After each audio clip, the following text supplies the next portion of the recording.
Habari mpenzi mtazamaji, na ukaribisha katika chaneli yangu ya Duniani Kwetu, chaneli ambayo inakupa matukio ya ukweli na ya uwazi kuhusiana na mambo mbalimbali yanayotokea duniani.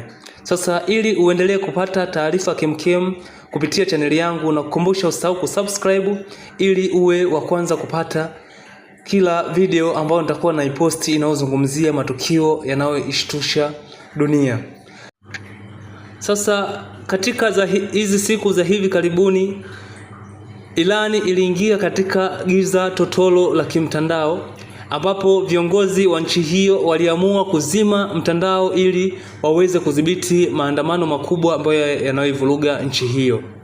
Sasa wanadiplomasia na mashirika mengi ya haki duniani yaliona kitu hiki ni kama sio haki kwa binadamu, kwani kinaweza kupelekea mauaji makubwa wakati maandamano yakiwa yanaendelea, kwani kuzima kwa mtandao huwa kunafanya eneo liwe kama giza totolo. Hivyo watu wana uwezo wa kufanya mambo yoyote na kuangamiza watu bila dunia kujua.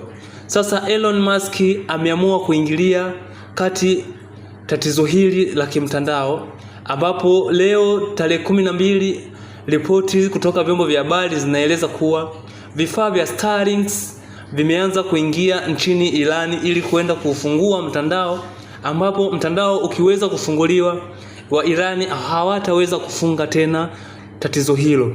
Sasa hii inakwenda kuwa kama anguko kubwa sana la viongozi, kwani matukio mbalimbali yanayotokea Irani na mauaji au uharibifu wa mali, endapo ukiwa exposed duniani, hii inaweza kuleta mgogoro mkubwa kwa mataifa mengine na kusababisha kwa viongozi wa Irani kushurutishwa kutokana na mambo wanayoyafanya. Sasa hapa tunakwenda kushuhudia, hii inaenda kuwa ni vita ya kimtandao kati ya Elon Musk ambaye anaongozwa na Donald Trump, aliyemshauri aende akawekeze satellite hiyo ili dunia iweze kuona uchafu unaofanywa na viongozi wa Irani.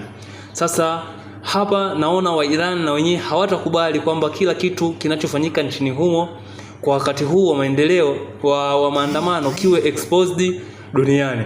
Hivyo tunaenda kushuhudia vita kubwa ambayo Elon Musk ameenda kuianzisha, vita hiyo ya kimtandao katika nchi hiyo. Sasa nakukumbusha usahau kusubscribe ili uendelee kupata habari kemkem kupitia chaneli yangu.